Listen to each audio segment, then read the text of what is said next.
Le DAF Fresh Morning, c'est 104.5 tonnes de bonne humeur. Tous les matins sur Urban FM.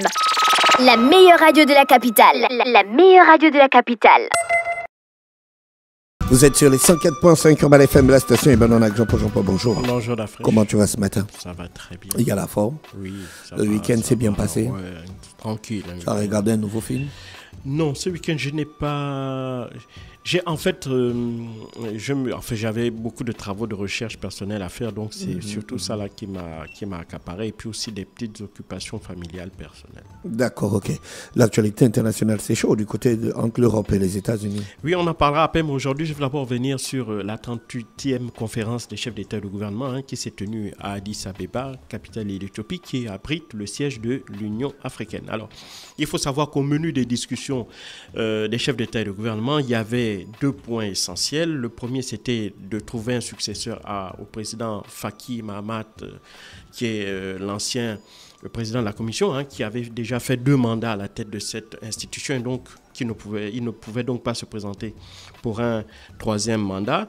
Et le deuxième point qui était soumis à l'ordre du jour était évidemment les conflits majeurs qui déchirent le continent, à savoir celui qui a lieu actuellement à l'Est de la République démocratique du Congo, et le second qui a lieu au Soudan.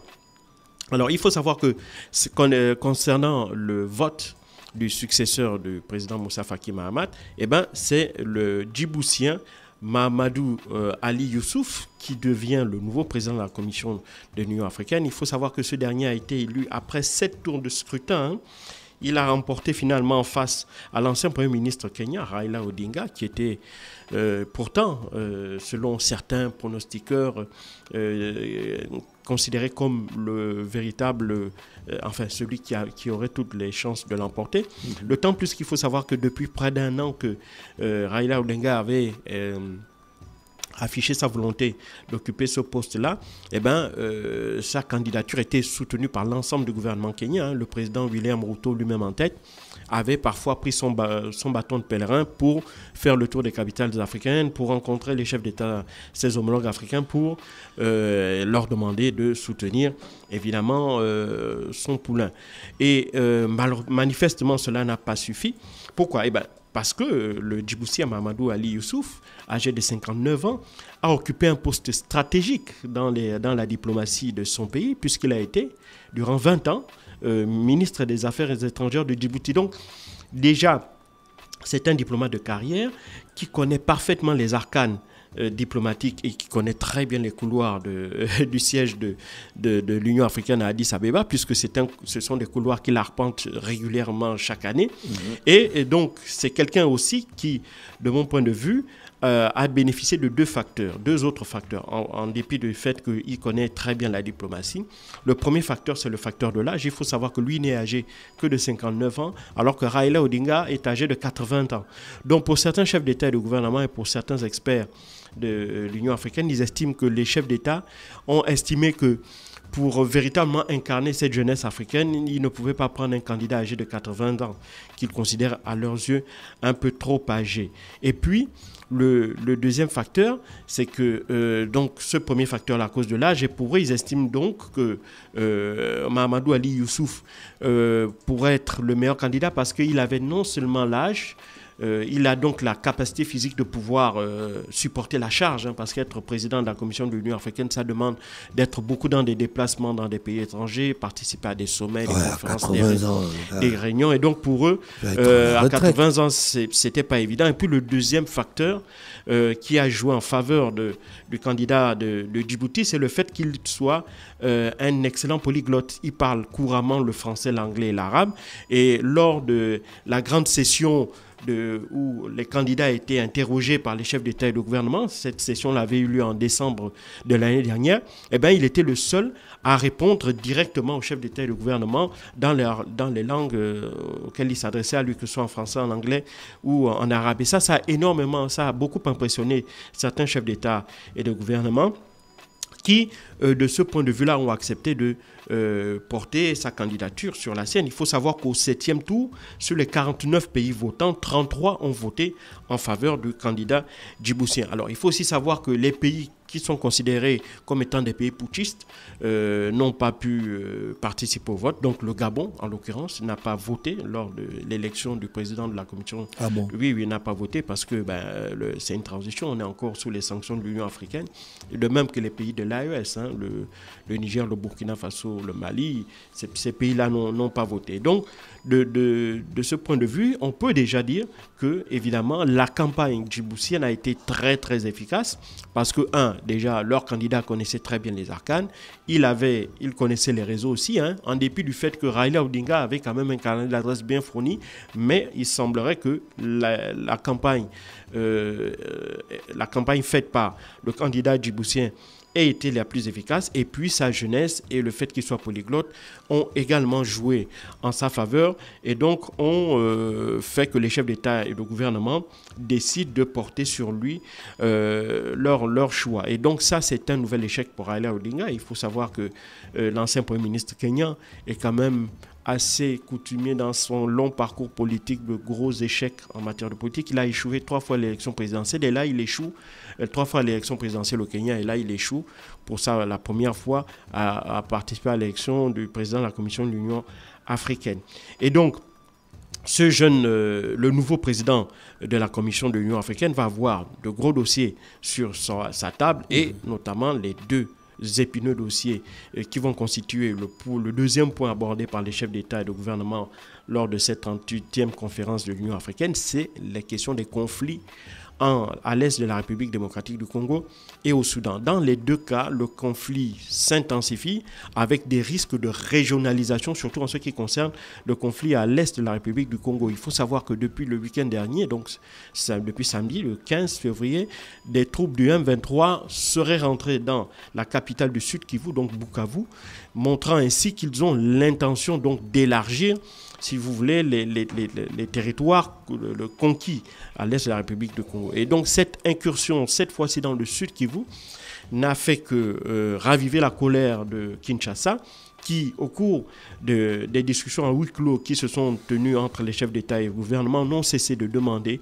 que des sanctions soient prises à l'encontre du Rwanda et que ce pays soit nommément condamné, cité et condamné pour le rôle qu'il joue justement dans la déstabilisation de la souveraineté territoriale du Congo. Malheureusement pour Kinshasa, aux grandes dames de la diplomatie congolaise, dans le communiqué final, qui n'est toujours pas sorti jusqu'à aujourd'hui, seul le président du Conseil de paix et de sécurité a donné une conférence de presse hier dans laquelle il a tout simplement demandé aux troupes étrangères présentes à l'est de la République démocratique du Congo de quitter le territoire congolais, sans même citer nommément le Rwanda. Et donc le fait qu'il n'y ait pas de communiqué final sanctionnant cette 38e session est dû au fait que les Congolais sont partis furieux parce qu'aucun pays africain ne veut condamner véritablement le Rwanda. Ça montre véritablement l'influence très importante dont jouit Paul Kagame au sein de l'institution panafricaine. Et donc, pour les Congolais, c'est une forme de trahison en quelque sorte de cette institution qui est justement chargée de veiller au respect de la charte de l'Union africaine. Donc, le respect des fonds, dont l'une des dispositions concerne le respect de la souveraineté des États membres. Et donc, pour eux, le fait que le Rwanda ne respecte pas la souveraineté de la République démocratique du Congo devrait inciter au contraire les chefs d'État et de gouvernement à condamner et à prendre des sanctions contre le Rwanda. Force est de constater, malheureusement pour les autorités de Kinshasa, que aucun pays africain, ni même la Commission de l'Union africaine, ne semble disposé à véritablement sanctionner le Rwanda. Et donc, ça a été véritablement très très mal perçu par les autorités de Kinshasa. Et seuls deux pays ont véritablement demandé, seraient prêts à demander que des sanctions soient prises contre le Rwanda. On a d'un côté l'Afrique du Sud, qui a un contingent justement présent dans l'Est de la République démocratique du Congo. Il ne faut pas oublier qu'il y a à peu près un mois, 12 soldats sud-africains avaient été tués par des soldats du M23, faisant ainsi monter la tension entre Kigali et Pretoria. Et il y a le Burundi aussi qui craint un élargissement du conflit qui pourrait arriver sur son territoire.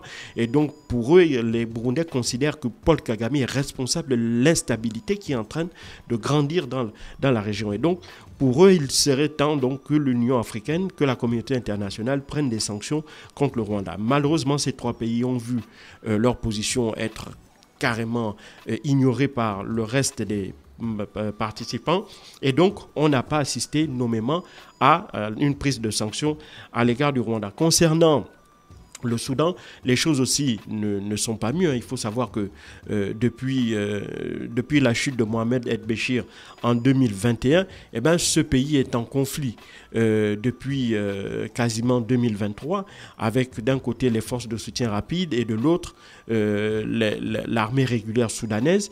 Il faut savoir que ce conflit-là, pour le moment, a fait plus de 12 millions de déplacés, dont 3,5 millions dans les pays voisins du Soudan. Le pays fait face à la plus grave insécurité alimentaire de son histoire. Et donc, face à cette situation-là, malheureusement, en dépit de nombreuses initiatives, initiatives prises notamment par l'Arabie Saoudite pour essayer de ramener une paix durable ou du moins cesser le feu dans la région, rien n'y fait. Les crimes de guerre et les crimes contre l'humanité sont commis au Soudan, selon les propos tenus par Antonio Guterres, le secrétaire général des Nations Unies, qui était à Addis Abeba lors de l'ouverture de cette 38e session. Il a justement rappelé que de nombreux rapports soumis à son appréciation mentionnent nommément qu'il y a des viols, des exactions, qu'il y a des crimes qui sont commis particulièrement contre les civils et surtout les femmes et les enfants, et donc que cette situation ne pouvait perdurer puisque le Soudan est en train de s'enliser de plus en plus vers le chaos. Et ce chaos-là met en danger, surtout sur le plan sécuritaire et sur le plan alimentaire, des millions de Soudanais qui sont là-bas. Et surtout qu'on voit la résurgence de conflits ethniques, de haine ethnique, notamment dans la région de Darfour, où véritablement la question ethnique est devenue un facteur politique qui vient aggraver la situation sécuritaire. Et donc, il a demandé aux pays africains de tout mettre en œuvre pour essayer de pousser les deux parties à véritablement aller s'asseoir sur une table de négociation afin de parvenir de parvenir d'abord à un cessez-le-feu, puis à réfléchir ensemble pour trouver des voies et moyens pour ramener la paix dans ce pays qui est quand même aussi un pays charnière dans l'est du continent africain. Et donc malheureusement aussi pour ce qui concerne le Soudan, il n'y a pas eu de véritable décision forte prise par les chefs d'État et de gouvernement. Tout au plus, ils ont exhorté les militaires, enfin les forces armées qui se font la guerre, les forces de soutien rapide et l'armée régulière, à privilégier l'option politique pour trouver un compromis. Il y a un truc de l'Union africaine qui marche vraiment, qu'on peut ressentir, nous les Africains qui vivons sous la coupole de cette institution panafricaine. Il y a un truc qui marche vraiment. Bon, le seul truc qui marche vraiment, c'est, on l'avait vu durant la crise sanitaire, le CDC, qui est un peu une espèce d'organe africain qui essaie de coordonner les politiques sanitaires des différents pays africains. Pendant la pandémie, on avait vu que l'Africa CDC avait véritablement été efficace puisque c'était elle qui avait négocié avec les compagnies pharmaceutiques les achats de vaccins. C'était elle qui avait permis de coordonner les différentes politiques en vue de la lutte contre la Covid-19, tout ce qui concernait les achats de masques, les achats de médicaments, l'hydroxychloroquine et enfin d'autres médicaments vers les pays africains, qui étaient un peu l'interface entre les pays occidentaux, les compagnies pharmaceutiques et les pays africains. Donc, véritablement, là, de ce point de vue-là, on a vu que cette institution-là, véritablement, avait réussi. Et puis, l'Africa CDC est devenue une référence sur le plan continental pour ce qui concerne les politiques sanitaires. On l'a vu encore lors de la résurgence du Mpox à l'est de la République du Congo, lors de la résurgence, par exemple, de la fièvre hémorragique Ebola, toujours en République démocratique du Congo. Donc, on voit que lorsqu'on a des épidémies, lorsqu'on a la résurgence de certaines maladies, notamment on voit la poliomyélite réapparaître, mais c'est une poliomyélite qui est due à la qualité du vaccin. Mais là aussi, on voit véritablement qu'au sein de l'Union africaine, l'Africa CDC est particulièrement efficace. Mais pour le reste, oui, malheureusement, surtout pour ce qui concerne les institutions politiques comme le Conseil de paix et de sécurité, on voit très bien que c'est des organes qui ne marchent pas. Mais cela s'explique aisément. Il faut savoir que jusqu'à présent, en dépit du fait qu'on ait revu les statuts lorsqu'on est passé de l'Organisation de l'Unité africaine à l'Union africaine, les chefs d'État et de gouvernement n'ont toujours pas ratifié l'ensemble des dispositions qui chapeautent ce changement-là, notamment les dispositions relatives à un transfert de compétences des États vers l'Union africaine pour notamment les prérogatives qui sont des prérogatives sur le plan politique et diplomatique. Donc les chefs d'État refusent, ils sont très attachés à leur liberté d'action sur le plan politique et sur le plan diplomatique, qu'ils traînent des pieds à transférer ces compétences-là au Conseil de paix et de sécurité, à transférer ces compétences-là à la Commission de l'Union africaine.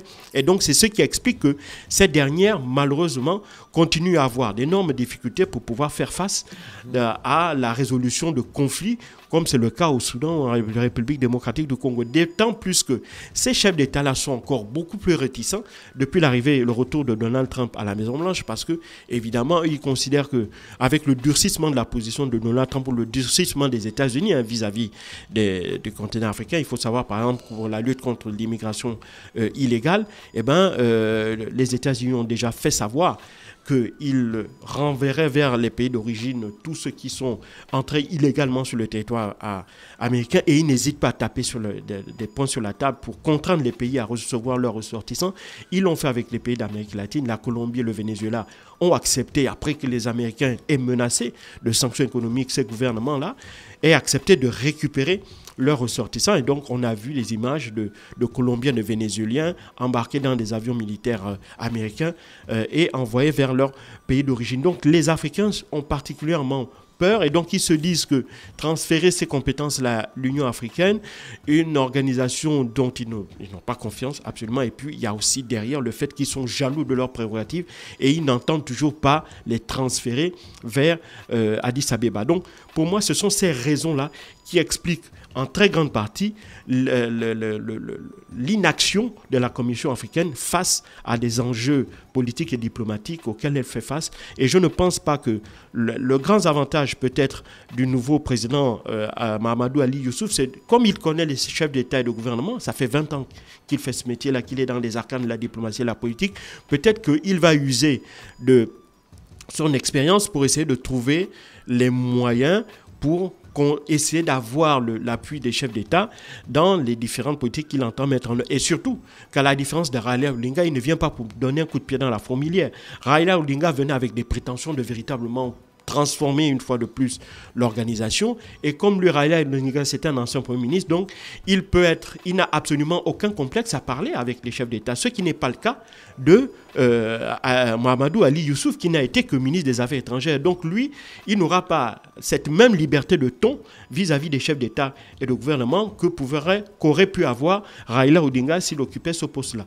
Donc c'est pour ces deux raisons-là aussi, c'est pour cette raison-là également qu'il a été choisi, le fait qu'il ne va pas venir apporter de gros bouleversements, apporter de grosses réformes, et qu'il va surtout user de son expérience et de son relationnel avec les chefs d'État et de gouvernement pour amener à petite dose comme ça des petites réformes en fonction du desiderata, évidemment, des chefs d'État et de gouvernement qu'il aura en face de lui. Merci Jean-Paul qui revenait sur l'actualité internationale ce matin sur les 104.5 Urban FM, la station urbaine, dans le Da Fresh Morning. Le Da Fresh Morning, c'est 104.5 tonnes de bonne humeur. Tous les matins sur Urban FM. La meilleure radio de la capitale. La meilleure radio de la capitale.